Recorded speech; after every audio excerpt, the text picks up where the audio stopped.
My mind had been wandering again. The man looked at me patiently. "Name," he repeated again. "Edwin," I replied. "Edwin Stroud." The man pursed his lips slightly as he checked the papers in front of him. "Occupation?" he asked. "Musician," I replied. His eyes looked up from the papers.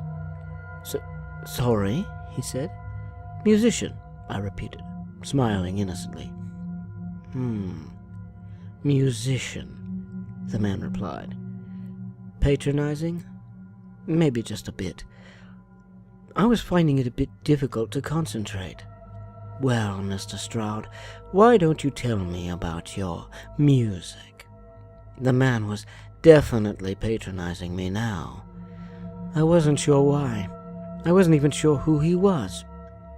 I struggled to focus my thoughts back as far as I could. It's kinda strange.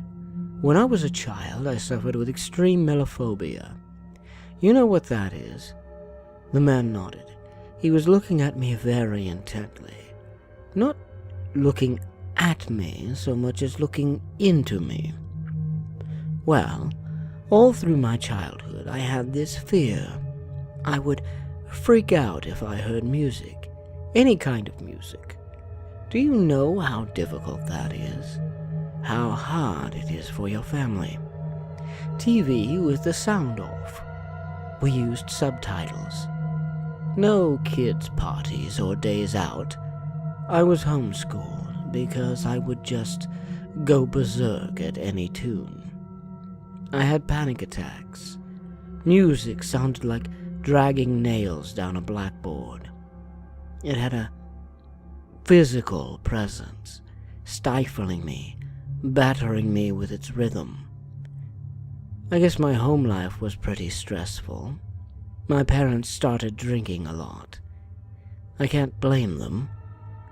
Who would want a child to ruin their life? A child that, by one way or another, you love unconditionally. Yeah, I guess it was tough. Anyway, as I said, my parents used to drink quite a bit, and I'd hear them shouting as I would go to sleep. That became normal. No lullabies, just tension and anger and fear. One night, I remember the usual bedtime routine. Trying to give my father a hug, him not being able to look at me, and me hugging his leg. His whole body tensed as though it took all his willpower not to lash out at me. My mother, smelling of raw alcohol, smothering me with sarcastic cooing and forced affection.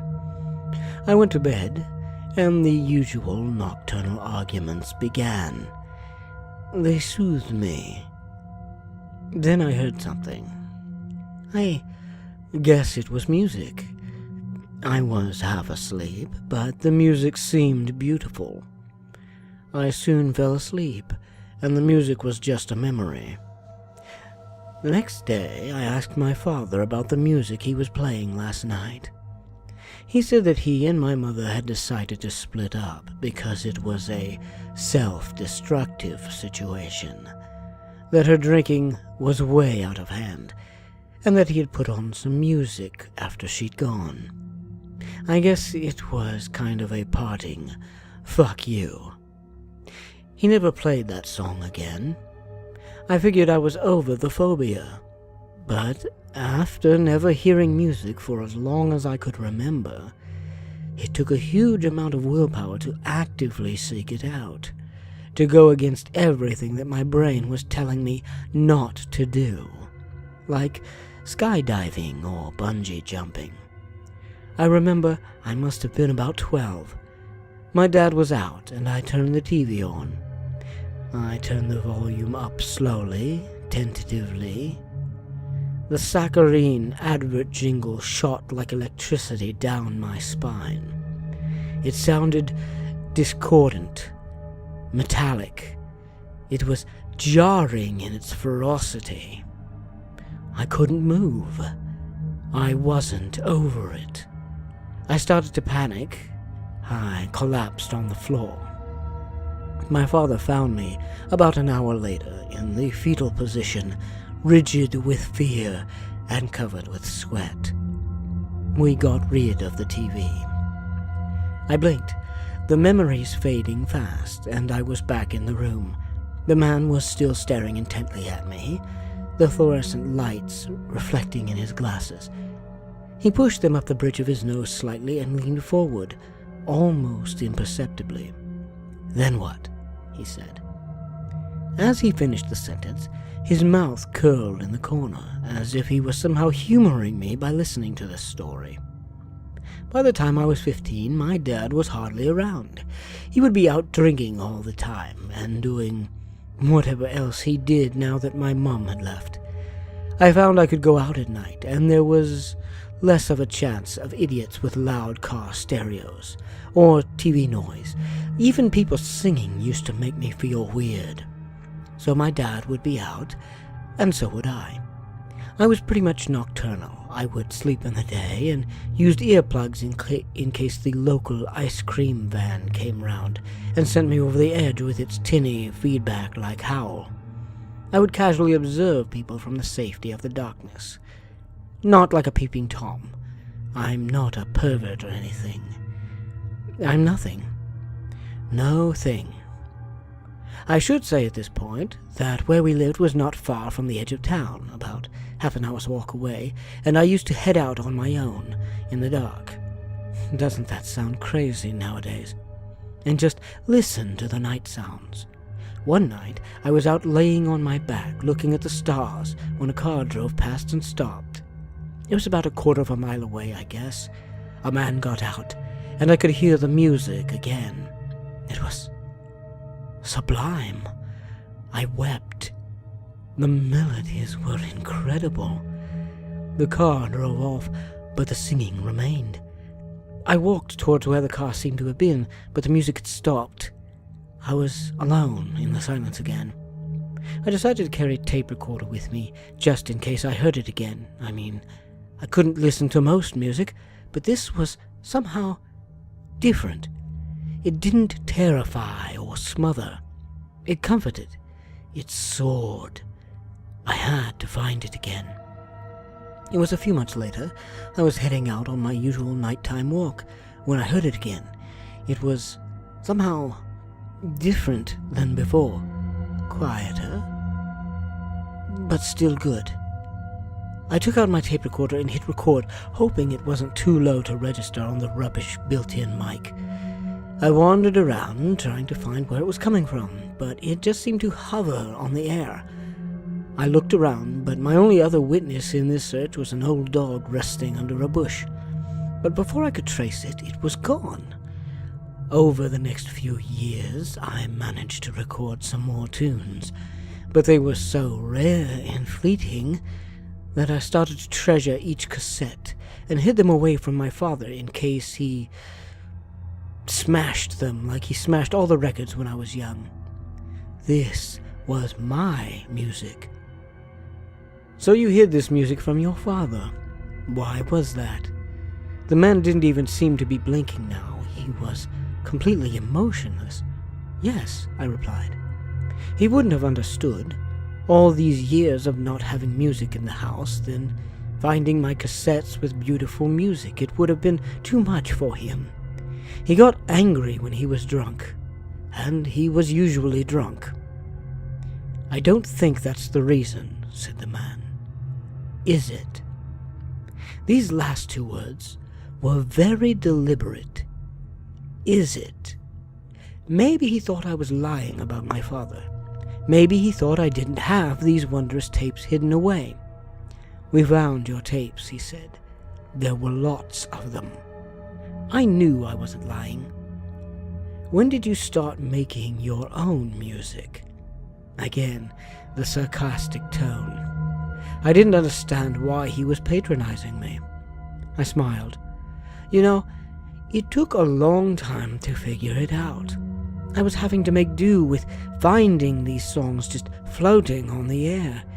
They didn't happen very often, but I would treasure them when they did. Then I found out how to make this music myself. It was not as hard as you'd think. The tricky part was finding musicians up to the job. Like they say about stories, everybody has one good one in them. Some have more than one. The trick is to get them to make music for as long as possible. That was where I needed to study, to tease these songs out of the chaos of thought, to write longer songs. At first, like any musician, I was clumsy. Hours of work might only produce a few chords, maybe the beginnings of a melody. I did learn, though, and became more productive. The songs started to flow, and I began to fall in love with music. Because of my condition, I could only work with one musician at a time. I would record what they had to offer, and then move on. I would mix the separate recordings together to make whole songs. I had to travel around to find people to work with, and I found talent everywhere. The expression on the man's face seemed to change for the first time. He still looked into me, but now he didn't like what he saw. He was done humoring me now. You know, we also found your recording studio. The statement seemed to hang there, unfinished. He was waiting for me to add something? Really? Impressive, isn't it? I smiled again, hoping to diffuse the tension that was quickly rising in the atmosphere. You were certainly busy, the man replied through gritted teeth. For the record, I am showing Mr. Stroud the photos we took at his recording studio. The man spoke into a tape recorder, just like mine. He placed one photo after another on the table in front of me, all taken in a dark and filthy room. In the middle of the room was a sturdy wooden chair with leather straps hanging from the arms and legs. There was a dark patch on the floor. A microphone hung at about head height in front of the chair. One photo of a small tin containing teeth of various sizes. One photo of a severed finger. One of a metal table with various tools. One of a tape recorder. And now, the musicians, he said. The photos were falling faster onto the table now, as though the man didn't want to even touch them in case he was somehow tainted by them. Photos of bloodied bodies, people of all ages, brutalized beyond recognition. This poor bastard, he said as he threw the last photo down. This poor soul lasted for 3 days after we found him. He died the day we got to you. Ah, yes. He was very resilient, I replied. I had a week's worth of music from him. I smiled again. The man looked at me and I could see his jaw tense. Take him away, he said. 2 large men walked in through the door and hoisted me to my feet. It's such wonderful music, I said. Beautiful, beautiful music. I was dragged down the corridor back to my room. I fell asleep to the sound of music drifting down the corridors. It's such wonderful